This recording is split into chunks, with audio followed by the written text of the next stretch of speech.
এই দেশের শতকরা 80% জামাই, এই দেশে 80% ছেলে শ্বশুরে যে সম্মান করে, এই দেশে 80% সংসারের বউ শাশুড়িকে 5% সম্মান করে না।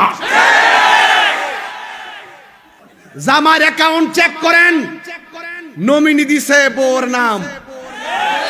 বউর অ্যাকাউন্ট চেক করেন, নমিনি দিছে বউর ভাইয়ের নাম। তুই বেড়ি বুঝস না, বউ কোনদিন মাত্র নার নই বউ আফন। ও আবলুসন, বউ কোনদিন মাত্র নার নই বউ আফন। বউ তোরে ভালোবাসিব, নিউ মার্কেট থেকে লাল শাড়ি কিনা দিবি যতক্ষণ।